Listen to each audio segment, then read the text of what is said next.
Film की शुरुआत होती है गुजरात के एक छोटे से गाँव ईदर से। ये 1950 का दौर है और हिंदुस्तान को आजादी मिले कुछ ही समय हुआ है। यहाँ हम गुरुकांत देसाई नाम के एक लड़के को देखते हैं जो अपने माँ बाप और बड़े भाई के साथ रहता है। गुरु का सपना है कि वो किसी दिन बहुत बड़ा आदमी बनेगा। गुरु के पिता कांतिलाल गाँव के स्कूल के हेडमास्टर है। वो गुरु से कहते हैं कि वो सपने ना देखे क्योंकि सपने कभी पूरे नहीं होते। गुरु स्कूल के एग्जाम में फेल हो गया है। वो अपने पिता से कहता है कि वो भी घनश्याम दास की तरह तुर्की जाके नौकरी करेगा। उसने शहर जाके इंटरव्यू दिया था जिसमें वो पास भी हो गया और उसका वीजा भी आ गया है। उसके पिता ये सब बातें सुन के उसे नाराज होते हैं लेकिन फिर उसे जाने की परमिशन दे देते हैं। तो इस तरह गुरु तुर्की के इस्तांबुल शहर में आ जाता है। वहाँ उसे उसके गांव में रहने वाला आदमी घनश्याम दास लेने आता है। गुरु घनश्याम दास को अपने बड़े भाई की तरह मानता था। वहाँ गुरु बर्माशिल नाम के पेट्रोकेमिकल कंपनी में काम करने गया था। पहले तो गुरु उस कंपनी में पेट्रोल अटेंडेंट का काम करता था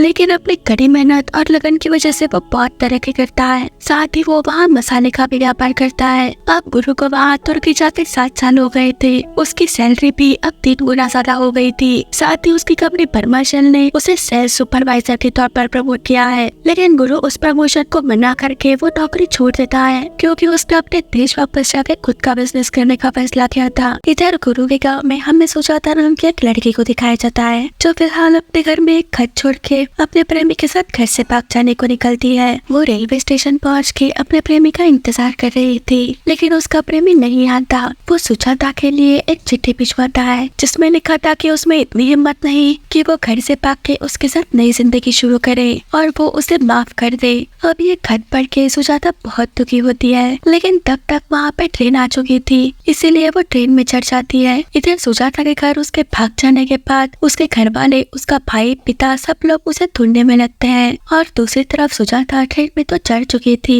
पर उसे पता नहीं चल रहा था कि वो क्या करे। वो बार बार उस खत को पढ़ के बहुत रोई जा रही थी। यहाँ इत्तेफाक से गुरु भी उसी ट्रेन से अपने गाँव आ रहा था और सुजाता उसी की सीट पे बैठती है। जब सुजाता उस खत को नीचे फेंकती है तो वो खत गुरु पढ़ लेता है और सब कुछ समझ जाता है। अगले स्टेशन पर गुरु उतर जाता है और तभी सुजाता का एक रिश्तेदार उसे ढूंढते हुए वहाँ आता है। तब गुरु उन्हें पूछता है क्या आप उसी लड़के को ढूंढ रहे हो जो पिछले स्टेशन पर बैठी थी। वो उस आदमी को बता देता है कि वो लड़की अंदर है। फिर वो आदमी सुजाता को वापस अपने घर ले जाता है। अब गुरु जब अपने गांव आता है तो उसके घर वाले बहुत खुश होते हैं। उसके पिता भी अब गुरु की तरक्की देख के बहुत खुश थे लेकिन उनकी ये खुशी ज्यादा समय तक नहीं रहती। जब उन्हें ये पता चलता है कि गुरु तुर्की के नौकरी छोड़ के इधर अपना बिजनेस शुरू करने आया है। दरअसल कांतिलाल ने भी पहले घी का बिजनेस शुरू किया था जिसमें उन्हें बहुत नुकसान हुआ था। अब उनका बेटा भी बिजनेस शुरू करने वाला है इसलिए वो ये सुन के उस पर बहुत नाराज होते हैं। जिसके बाद गुरु अपने बचपन के दोस्त जिग्नेश से मिलने जाता है।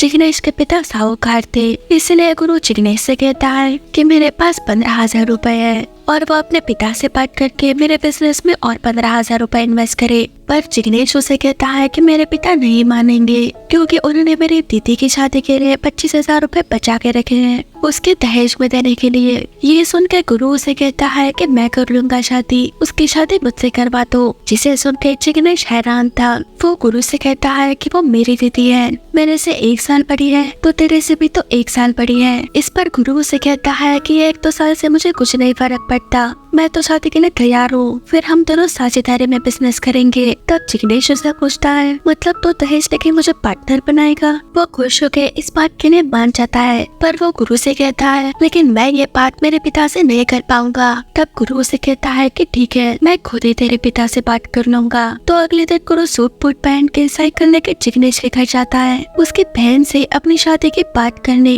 लेकिन जब वो उनके घर पहुँचता है तो देखता है कि वहाँ वही ट्रेन वाली लड़की है, मतलब वो ही जिग्नेश की बहन है। फिर गुरु जिग्नेश के पिता से मिलता है। वो उनसे कहता है कि वो मास्टर कांतिलाल का बेटा है। जिग्नेश के पिता भी उसे पहचान जाते हैं, कहते हैं कि हाँ पता है तुम तुर्की में काम करते हो। तब गुरु ने कहता है कि हाँ करता था लेकिन अब मैं खुद का बिजनेस करूंगा आपके बेटे जिग्नेश के साथ मिलके। तब जिग्नेश के पिता उसे कहते हैं लेकिन अब मैंने धंधे में पैसे निवेश करना बंद कर दिया है, मुझे मेरी बेटी की शादी करनी है। तब गुरु ने कहता है कि मैं करूंगा आपकी बेटी से शादी, मैं उसे बहुत खुश रखूंगा। इस पर जिग्नेश के पिता उसे कहते हैं कि पता है ना गाँव वाले क्या क्या बातें करते हैं मेरी बेटी के बारे में। तब गुरु उन्हें जवाब देता है कि जिस ट्रेन से आपकी बेटी भाग रही थी उस ट्रेन में मैं भी था। थोड़ी बहुत दुनिया मैंने भी देखी है, सही गलत पहचानता हूँ मैं। आप बस मुझे आशीर्वाद दीजिए, बाकी सब मैं संभाल लूंगा। तो जिग्नेश के पिता भी शादी के लिए मान जाते हैं और गुरु और सुजाता की शादी हो जाती है। अब गुरु और जिग्नेश बम्बई जा रहे थे अपना नया बिजनेस शुरू करने।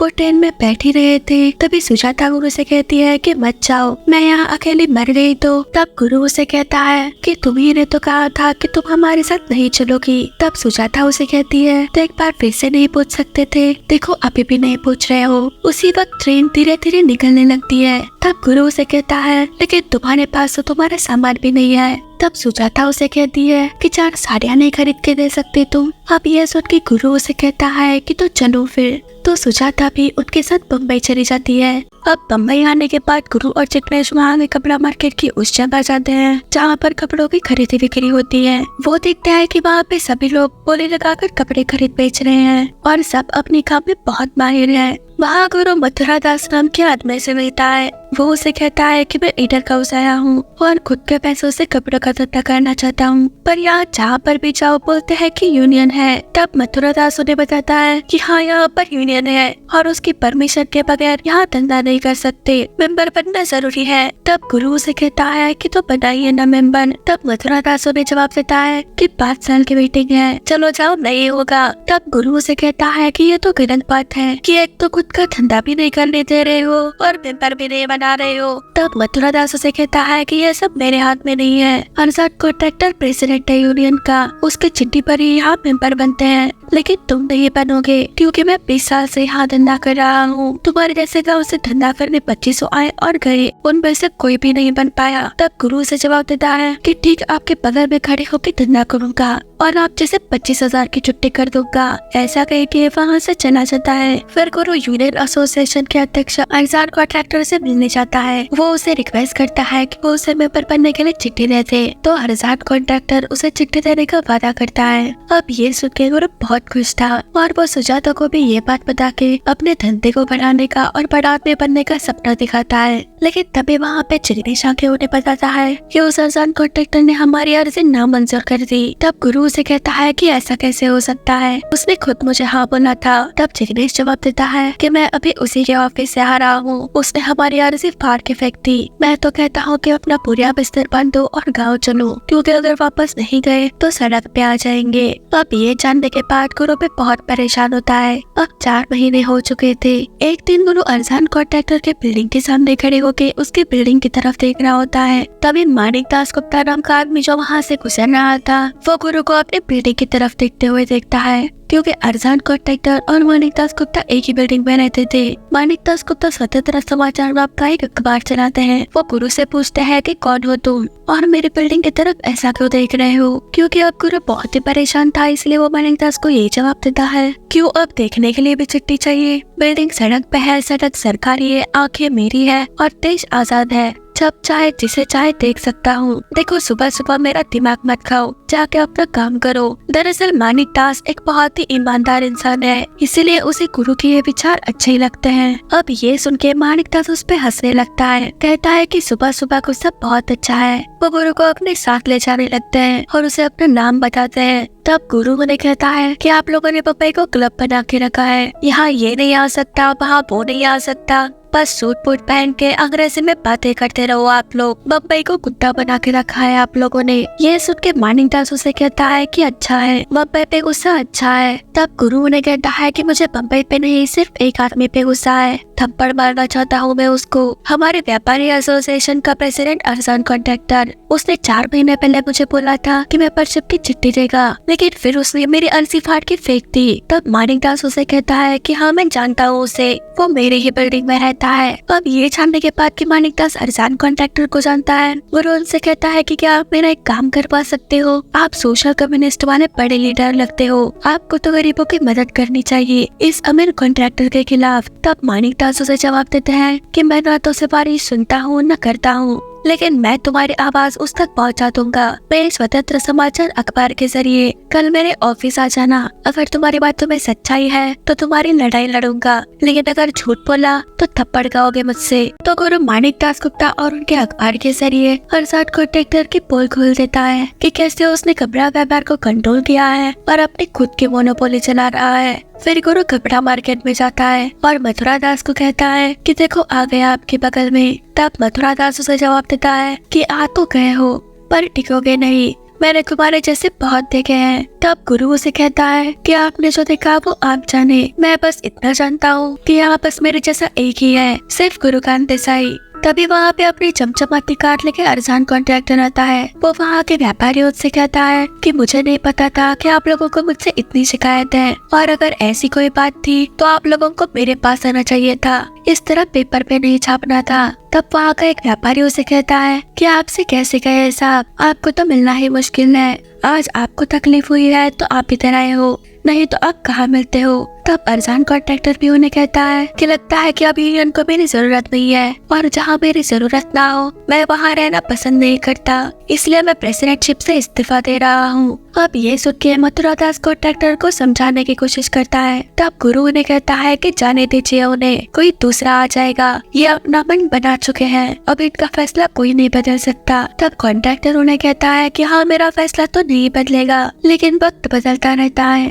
कल को कुछ भी हो सकता है, और अगर ऐसा कुछ हुआ तो रोते हुए मेरे पास मत आना। अब यह सुन के गुरु वहाँ सबको कहता है कि अगर इनसे इतना डरेंगे तो धंधा कैसे करेंगे। वो कॉन्ट्रैक्टर को इस्तीफा देने को कहता है। अब इतनी बाधाओं को पार करने के बाद गुरु 350 स्क्वायर फीट के रूम से अपना कपड़े का धंधा शुरू करता है, शक्ति कमर्शियल कॉर्पोरेशन के नाम से, और वो इसके लिए पूजा भी रखता है। माणिक दास गुप्ता भी अपनी पोती मीनू के साथ वहाँ पूजा में आए थे। माणिक दास जी को सभी लोग नाना जगह के बुलाते थे। गुरु और चिकनेश पॉलिस्टर का धंधा करने वाले थे, जबकि देश में उस वक्त सिर्फ कॉटन का इस्तेमाल होता था। सुजाता भी अब बम्बई के रंग में रंग गई थी। अगले दिन गुरु और चिकनेश अब अपने दफ्तर की तरफ जा रहे होते हैं। तब चिकनेश गुरु से कहता है कि सब कह रहे हैं कि पॉलिस्टर के धंधे में बहुत खतरा है, पूरी दुनिया तो कॉटन का धंधा कर रही है और तू ये पॉलिस्टर का धंधा ही क्यों करना चाहता है। तब गुरु उसे कहता है कि जिसको जो बोलना है बोलने दो, और जब तुम पॉलिस्टर के धंधे का मुनाफा देखोगे तो मुझे शुक्रिया कहोगे। साथ ही गुरु ने इस धंधे में उसके पास जितने भी पैसे थे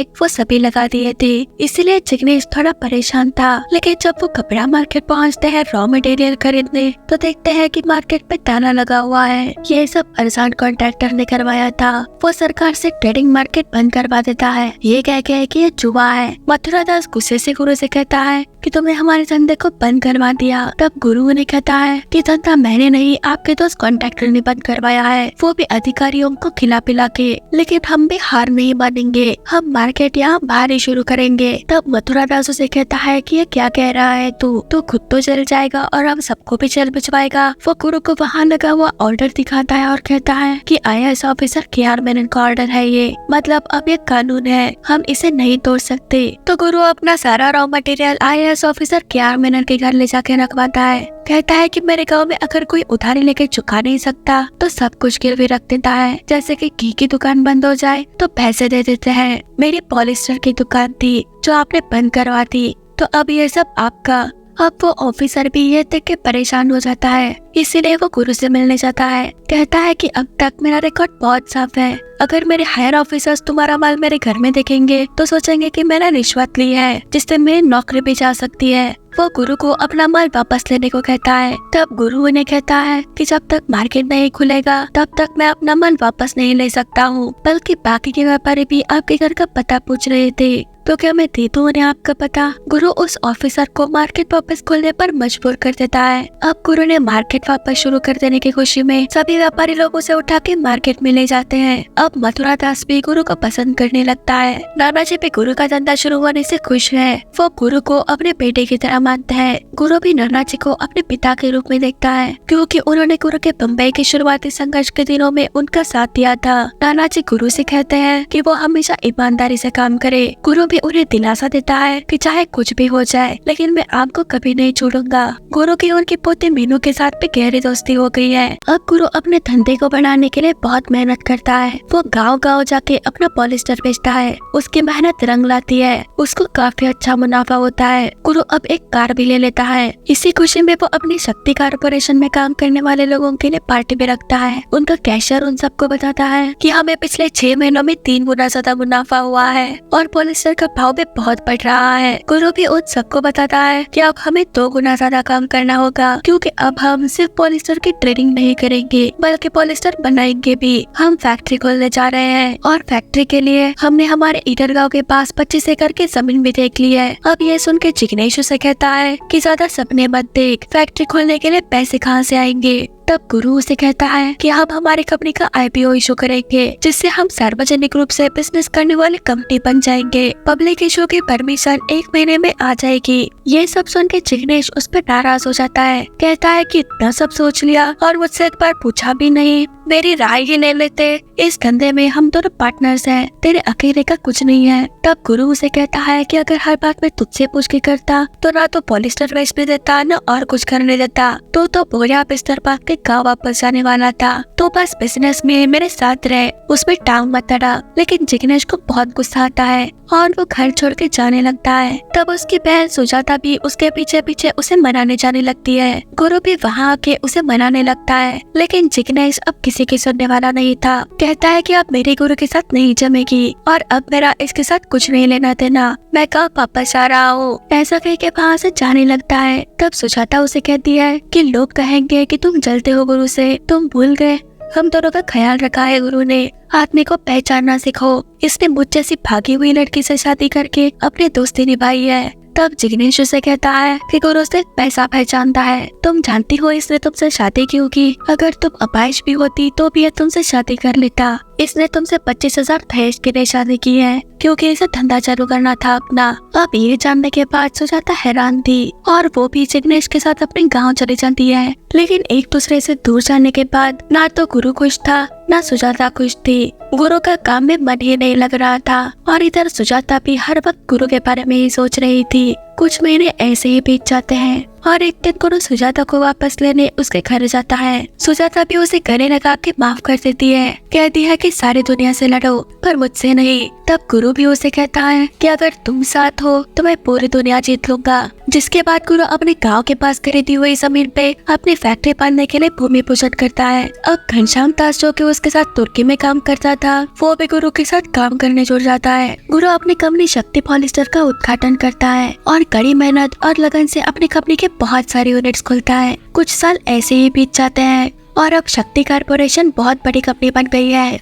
उनके कंपनी में अब हजारों कर्मचारी काम करते हैं। गुरु को अब भारत का बिजनेस किंग कहा जाता है। एक दिन गुरु और सुजाता अरसान कॉन्ट्रैक्टर की बहन की शादी में जाते हैं। वहाँ पे मीनू भी आई थी। वो अब बड़ी हो चुकी थी। बचपन में मीनू लंगड़ा के चलती थी, लेकिन बड़े होने के बाद मीनू को मल्टीपल स्क्लेरोसिस हो जाता है और वो अब व्हीलचेयर के सहारे ही चलती है। वहाँ अरसान के पिता गुरु को एक ब्लैंक चेक देके उसकी पूरी कंपनी खरीदने का ऑफर करते हैं। कहते हैं कि तुम्हें जो रकम चाहे इस चेक में भर लो। हर चीज की एक कीमत होती है। तुम खुद अपना रास्ता बनाकर इस मुकाम तक पहुँचे हो जो काबिले तारीफ है, लेकिन ये रास्ता यहीं पे खत्म होता है। वो गुरु को उसकी कंपनी शक्ति कारपोरेशन उन्हें बेचने को कहता है, लेकिन गुरु उन्हें मना करके वहाँ से चला जाता है। और गुरु को अरसान कॉन्ट्रैक्टर के पिता पे बहुत गुस्सा आया था, क्योंकि उसने गुरु को खरीदने की कोशिश की थी। वो सभी अखबारों में छापकर कॉन्ट्रैक्टर परिवार का पर्दाफाश करता है कि कैसे कॉन्ट्रैक्टर पुराने संग लगी हुई मशीनें और घटिया गारमेंट मटेरियल से भारत को लूट रहा है। माणिकदास गुप्ता 1 महीने के लिए विदेश गया था और उनके पीछे उनके अखबार का इस्तेमाल गुरु ने अपने फायदे के लिए किया है और उनके स्टाफ को घूस दी है। यह जानने के बाद माणिकदास अपने अखबार में काम करने वाले लोगों पे बहुत गुस्सा करता है। साथ ही उन्हें ये भी पता चलता है कि गुरु ने इतनी जल्दी जो इतनी तरक्की हासिल की है वो ईमानदारी से नहीं की है। इसीलिए वो अपने अखबार में काम कर रहे एक रिपोर्टर श्याम सक्सेना को मिलने बुलाते हैं। साथ ही वो गुरु को भी मिलने बुलाते हैं। तो वो दोनों माणिकदास से मिलने आते हैं। वहाँ पे मीनू भी थी। माणिकदास श्याम से पूछता है कि गुरु के बारे में तुम्हारी क्या राय है। तब श्याम उन्हें कहता है कि गुरु हमारे इंडियन इंडस्ट्री की सबसे बड़ी उम्मीद है। ये बहुत अच्छे बिजनेसमैन है, लेकिन सच बोलूं तो जितनी तेजी से ये बढ़ रहे हैं उतनी ही तेजी से ये देश में करप्शन और लालच बढ़ा रहे हैं। उन्हें कानून तोड़ने का कोई डर नहीं है। तब माणिकदास शाम से कहता है कि क्या तुम गुरु को सारी दुनिया के सामने एक्सपोज कर सकते हो, क्या तुम इसे रोक सकते हो? तब गुरु उन्हें कहता है कि मुझे कोई नहीं रोक सकता, न आप, न आपका अखबार, न आपका ये रिपोर्टर। लेकिन शाम माणिकदास जी को गुरु को एक्सपोज करने का विश्वास दिलाता है, तो गुरु पे माणिकदास जी के पैर झुके वहाँ से जाने लगता है और जाते जाते शाम से कहता है कि मैं बहुत मेहनत करके इस मुकाम तक पहुँचा हूँ, तो लड़ाई भी मेहनत से करना, गुरु भाई से लड़ना तो गुरु भाई बन के। लेकिन गुरु भाई एक ही है। इसी दौरान सुजाता प्रेग्नेंट थी और वो दो जुड़वा बच्चियों को जन्म देती है। लेकिन इधर शाम ने अपनी छानबीन शुरू कर दी थी। उसे पता चलता है कि गुरु की कंपनी शक्ति कॉर्पोरेशन खाली बॉक्सेस विदेशों में फर्जी पते पर फर्जी कंपनियां दिखाकर एक्सपोर्ट करते थे। मतलब गुरु ने खाली बॉक्सेस विदेश भेजकर बड़े बॉक्सेस का एक्सपोर्ट दिखाकर पॉलिस्टर एक्सपोर्ट करने का लाइसेंस भी हासिल कर लिया, जिससे गुरु को 700% का प्रॉफिट हुआ। जिसके बाद स्वतंत्र समाचार हर दिन शक्ति कॉर्पोरेशन के खिलाफ ही अपने अखबार में छापने लगता है कि कैसे गुरु ने पॉलिस्टर लाइसेंस के लिए खाली बॉक्सेस एक्सपोर्ट किए। साथ ही शाम को छानबीन के दौरान ये भी पता चलता है कि गुरु ने ज्यादा प्रॉफिट कमाने के लिए स्टॉक्स को भी मैनिपुलेट किया है, अपने ही कंपनी के स्टॉक्स को ऊंची कीमतों पे खरीद के। इसी बीच सुजाता अपने दो बच्चियों को लेकर माणिकदास जी से मिलने जाती है। वो उनसे कहती है कि गुरु और आपके बीच की लड़ाई कब खत्म होगी, आप ये सब बात क्यों नहीं कर देते? तब माणिकदास गुरु के ऑफिस में फोन करते हैं। तब सुजाता उन्हें रोकती है और कहती है कि गुरु को नहीं पता कि मैं आपसे मिलने आई हूँ। लेकिन माणिकदास उसकी नहीं सुनते और गुरु से कहते हैं कि आइंदा से अपने बीवी को भीख मांगने के लिए मत भेजना। ये सुन के सुजाता हैरान थी। इधर शाम को रोकने के लिए और धमकाने के लिए घनश्याम दास स्वतंत्र समाचार की बिजली बंद करवा देता है, उनके पेपर को छापने को रोकने, और उसके गुंडे माणिकदास की गाड़ी पे हमला भी कर देते हैं उसे धमकाने के लिए। लेकिन जब गुरु को इस बात का पता चलता है कि घनश्याम दास ने गुंडे भेज के माणिकदास जी को धमकाया है, तो वो उसे बहुत डांटता है। कहता है कि वो मेरे पिता जैसे है, उन्हें जो करना है करने दो, जो छापना है छापने दो। हम लोग एक साथ इतनी मेहनत से यहाँ तक पहुँचे हैं। ये कागज के 4 पुर्जे शक्ति कॉर्पोरेशन को बंद नहीं कर सकते। जब तक हम लोग बर्मा शहर से भी बड़ी पेट्रोकेमिकल कंपनी नहीं खोल देते, हम लोग नहीं रुकेंगे और ये हमें रोक भी नहीं सकते। इसी दौरान मीनू और शाम में बहुत अच्छी दोस्ती हो जाती है। धीरे धीरे शाम मीनू से प्यार करने लगता है और वो उसे शादी के लिए प्रपोज करता है। तब मीनू उसे कहती है कि तुम्हें पता है ना, मेरी बीमारी का कोई इलाज नहीं है। रोज सुबह उठ के मैं कुछ नहीं कर पाती। 10 साल की थी तब से हर दूसरे महीने मुझे अटैक आता है। मेरी जिंदगी में कुछ भी खूबसूरत नहीं है। कभी मेरी बाइक का ध्यान हटा तो बिस्तर गीला हो जाता है। क्या रबर शीट पर सो पाओगे तुम? फिर भी शाम उसे कहता है कि कम शादी करेंगे हम। तब मीनू उसे कहती है, मुझे पता है कि तुम मेरा मजाक उड़ा रहे हो, मेरी जिंदगी के अब 419 दिन बचे हैं। तब शाम उसे कहता है, तो फिर वो 419 दिन पूरे के पूरे मुझे चाहिए। फिर भी मीनू उसे शादी के लिए मना कर देती है, लेकिन शाम उसे मना लेता है और वो दोनों शादी कर लेते हैं। इधर गुरु अपने पेट्रोकेमिकल फैक्ट्री के लिए यूनियन मिनिस्टर से मिलने जाता है। मिनिस्टर ने उसे मीटिंग के लिए 6 महीनों के बाद सिर्फ 10 मिनट दिए हैं। पहले तो वो मिनिस्टर थोड़ी अकड़ दिखाता है, लेकिन गुरु उसे डरा के रिश्वत देके पेट्रोकेमिकल फैक्ट्री का लाइसेंस हासिल कर लेता है। दूसरी तरफ शाम अपना नाम बदल के गुरु के गारमेंट फैक्ट्री में जाता है। घनश्याम दास उस फैक्ट्री का डायरेक्टर था। बातों बातों में वो घनश्याम दास से फैक्ट्री की पूरी जानकारी ले लेता है। उसे पता चलता है कि गुरु अपने पॉलिस्टर मिल के लिए मशीनों के पार्ट स्मगल करता है। सरकार की तरफ से मिल को सिर्फ 23,000 टन प्रोडक्शन करने की परमिशन है, लेकिन गुरु की ये मिल 55,000 टन का प्रोडक्शन करती है। गुरु की इस मिल को सरकार की तरफ से 6 स्पिनिंग लाइन्स की परमिशन है, लेकिन ये मिल 12 स्पिनिंग लाइन्स लगा चुकी है। गुरु की कंपनी ने प्रोडक्शन को बढ़ाने के लिए बाकी के 6 स्पिनिंग लाइन्स को स्पेयर पार्ट्स बताकर देश में इंपोर्ट किया है बिना इंपोर्ट ड्यूटी दिए। घनश्याम दास को पता चलता है कि ये रिपोर्टर श्याम सक्सेना है, जो गुरु के खिलाफ अखबार में रोज लिखता है और यहाँ कंपनी की इंफॉर्मेशन निकलवाने आया है। इसीलिए वो शाम को धक्के मार के बाहर निकालने लगता है और उसी वक्त शाम के साथ आया हुआ फोटोग्राफर उनकी तस्वीरें खींच लेता है। जाते जाते शाम कहता है कि आप लोग एक फैक्ट्री की जगह 2 फैक्ट्री चला रहे हो, वो भी बगैर परमिशन के, बगैर इंपोर्ट ड्यूटी के और बगैर सैंक्शन के। एक्सपोर्ट और एक्साइज की आंखों में अब धूल झोंक रहे हो और बड़ी कंपनी चलाने का दावा कर रहे हो। वो आगे घनश्याम दास को कहता है कि कल का अखबार पढ़ कर लेना, वो भी तस्वीर के साथ। अब शाम शक्ति कॉर्पोरेशन के इलीगल प्रोडक्शन और टैक्स चोरी के खिलाफ आर्टिकल छपता है, जिस वजह से सरकार शक्ति कॉर्पोरेशन के सभी फैक्ट्रीज पर जांच पूरी होने तक ताला लगा देती है। और इधर घनश्याम दास उसी की वजह से शक्ति कॉर्पोरेशन पर ताला लगा इस गिल्ट में सुसाइड करने की कोशिश करता है। तो गुरु उनसे मिलने जाता है। वो उनसे कहता है कि आपने तुर्की से लेकर यहाँ तक मेरा साथ दिया है और अब ऐसे ही चल दोगे, हमें आगे ऐसी बहुत लड़ाइयाँ लड़नी है, मैं अकेला तुम्हारे बिना नहीं लड़ पाऊंगा। ऐसा कह के गुरु वहाँ से सीधा शाम से मिलने उसके घर जाता है। गुरु उसे कहता है कि क्यों कर रहे हो ये सब, नाम के लिए, पैसे के लिए या मुझे डराने के लिए। तब शाम गुरु से पूछता है कि शक्ति कॉर्पोरेशन में 5 फॉरेन कंपनीज का इन्वेस्टमेंट है और वो 5 जो भी झूठी कंपनीज है जो सिर्फ पेपर्स पे मौजूद है। तब गुरु उसे पूछता है कि क्या तुम ये सब साबित कर सकते हो। तब शाम उसे कहता है कि हाँ कर सकता हूँ और ये भी साबित कर सकता हूँ कि आप मंत्रियों के साथ मिलकर नॉन कन्वर्टेबल डिबेंचर्स को शेयर्स में बदलते हैं। पियोन से लेकर मिनिस्टर तक सभी आपके परिवार वाले हैं। अगर कोई कानून बनता है तो जनता से पहले आपको पता चल जाता है और इसी जानकारी का फायदा उठा के आप पब्लिक के पैसों से खेलते हो। शाम उसे ये सब बातें कह ही रहा था, तभी गुरु उसके घर पे शाम और मीनू की शादी की फोटो देख लेता है, जिसे देख के वो हैरान था। वो मीनू को पुकारने लगता है तो शाम मीनू को नीचे ले आता है। गुरु मीनू से पूछता है कि तुमने शादी कर ली और मुझे बुलाया भी नहीं। तब मीनू उसे कहती है कि कोई नहीं आया था शादी में, नाना जी भी नहीं आए थे। गुरु उसे पूछता है कि तुझे और कोई नहीं मिला शादी करने के लिए। तब मीनू पूछती है कि क्या आप शाम से लड़ने आए थे। तब गुरु उसे जवाब देता है कि हाँ सोचा तो था 2-4 बातें बोल दूंगा इसको, लेकिन तुझे देख के बस मुंह बंद हो गया। और तुम्हें क्या हुआ, पहले से बहुत कमजोर लग रही हो। गुरु शाम से कहता है कि मुझसे जितनी नफरत करनी है करो, पर मीनू से उतना ही प्यार करना। तब शाम उसे कहता है कि इससे हमारे बीच कुछ नहीं बदलेगा।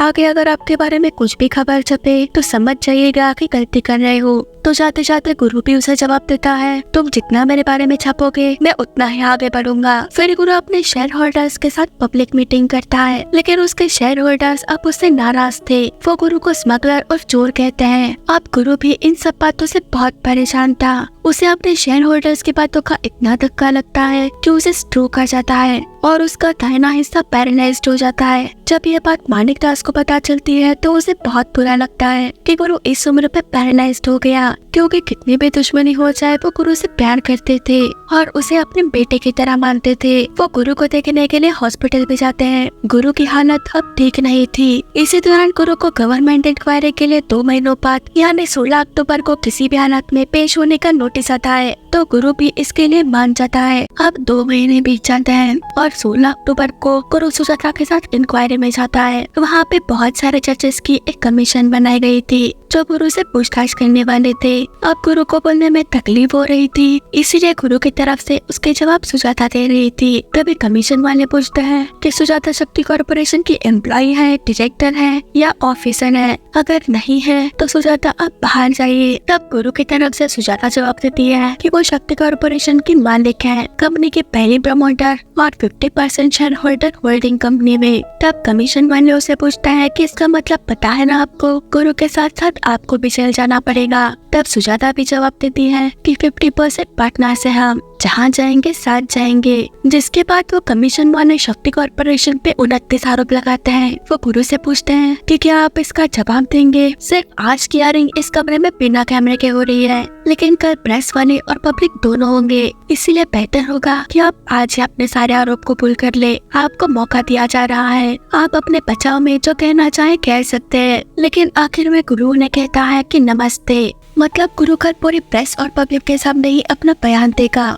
जिसके बाद गुरु और सुजाता मीनू से मिलने जाते हैं, जो उस वक्त बहुत ज्यादा कमजोर हो गई थी और कुछ ही दिनों में वो मर जाती है। अब गुरु के नेक्स्ट हियरिंग का दिन था। वहाँ पे बहुत सारे प्रेस वाले, मीडिया और पब्लिक भी मौजूद थी। अचानक गुरु के सामने एक आदमी आके उसे कहता है कि मैं टैक्सी चलाता हूँ पडाला से चर्चगेट, मेरे पास शक्ति के शेयर्स है जिससे मैंने अपनी 3 बेटियों की शादी की है। बस यही बोलना था मुझे, आपको धन्यवाद देना था, आप डरना मत, मैं आपके साथ हूँ। फिर गुरु कमीशन के सामने आता है। कमीशन वाले सबसे कहते हैं कि हमने शक्ति कॉर्पोरेशन के खिलाफ और सफाई में सारी दलीलें सुनी है और हम कमीशन की रिपोर्ट लंच के बाद सुनाएंगे। तब गुरु उनके सामने अपने सफाई में बोलने की इजाजत मांगता है। तब कमीशन वाले उसे कहते हैं कि कल तो हमने आपको मौका दिया था, लेकिन आप तो नमस्ते करके चले गए। हमने सुना था कि आपकी आवाज बहुत कमजोर है। तब गुरु जवाब देता है कि साहब मैं बनिया हूँ, सब कुछ बहुत सोच समझ के खर्च करता हूँ, आज के लिए आवाज बचा के रखी थी। तब कमीशन वाले गुरु से कहते हैं कि सोच समझ के और होशियारी से बोलना, यहाँ पब्लिक मौजूद है,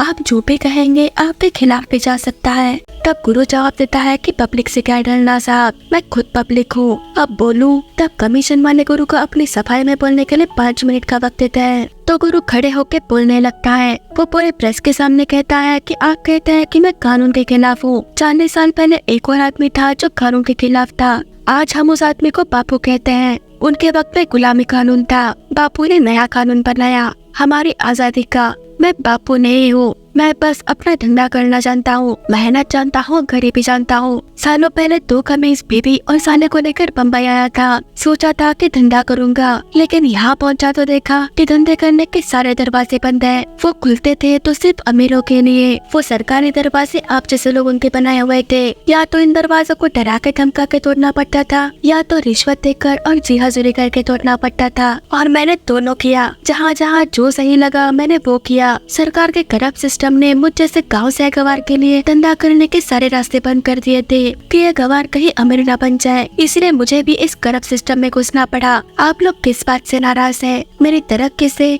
या मेरी तरक्की की तेजी से, या इसलिए सब लोग गुस्सा है कि एक मामूली गवार की हद से आगे चला गया हूँ मैं। आप लोगों ने मुझ पर टैक्स चोरी का इल्जाम लगाया है, लेकिन जब मैंने धंधा शुरू किया तब मैं ये excise duty, custom duty, sales tax वगैरह कुछ नहीं जानता था। कई बार गिरा हूँ तब जाके सीखा हूँ। मैं पैसे बचाने के लिए पायतोने से 20-20 किलोमीटर चला हूँ, वो भी पॉलिस्टर का इतना बड़ा गद्दा सर पे उठा के। पैसे की क्या कीमत होती है मैं जानता हूँ, अगर पैसा बन सकता था तो मैंने बनाया है, लेकिन सिर्फ अपने लिए नहीं, अपने 30 लाख शेयर होल्डर्स के लिए भी। मैं अपने धंधे का मजबूत खिलाड़ी हूँ, पॉलिस्टर, फाइबर और केमिकल बनाना जानता हूँ, A1 क्वालिटी का, वो भी सबसे सस्ते दाम में। क्या ये है मेरी गलती? इसके लिए मैं माफी मांगू आपसे। मैं पेट्रोल पंप पे अटेंडेंट था, डब्बे लेके यहाँ वहाँ घूमता था, जैसे अपना देश वर्ल्ड बैंक के सामने हाथ फैला के घूमता है कि पैसे दे दो सड़क बनानी है। हमारी किस्मत क्यों ना बदले, हमारी और हमारे देश की। आप चाहते हैं कि मैं हमेशा पेट्रोल पंप अटेंडेंट रहूं और हमारा देश हमेशा हाथ फैलाए घूमते रहे। हम क्यों नहीं ऊपर पहुँचे? हमारे देश को भी हक है ऊपर तक पहुँचने का। यहाँ तक पहुँचते पहुँचते बहुत कुछ खोया है मैंने, और पता नहीं है इंक्वायरी खत्म होने तक और क्या क्या खो बैठूंगा। लेकिन एक चीज आप लोग मुझसे नहीं छीन पाओगे,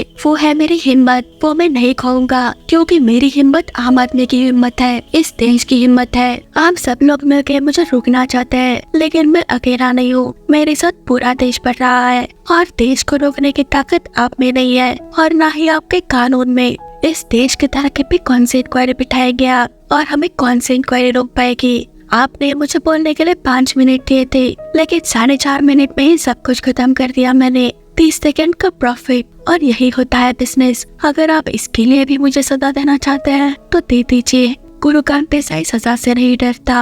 अब ये सब सुनने के बाद कमीशन वाले शक्ति कॉर्पोरेशन पर लगाए हुए 29 आरोपों में से 27 आरोप खारिज करते हैं और सिर्फ 2 आरोप लगाते हैं, जिसके लिए शक्ति कॉर्पोरेशन पे 64 लाख रुपए का जुर्माना लगता है और उन्हें अपने सारे कंपनीज वापस खोलने की परमिशन दी जाती है।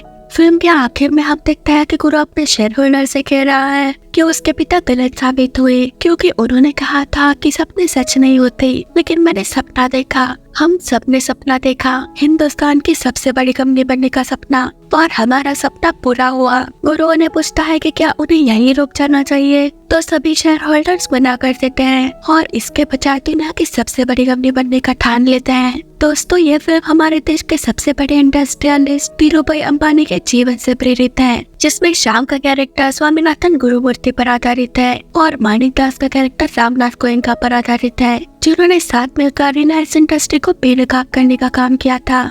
तो दोस्तों, आपको हमारे एक्सप्लेनेशन कैसा लगा हमें कमेंट सेक्शन में जरूर बताना, और वीडियो को लाइक और चैनल को सब्सक्राइब जरूर करना।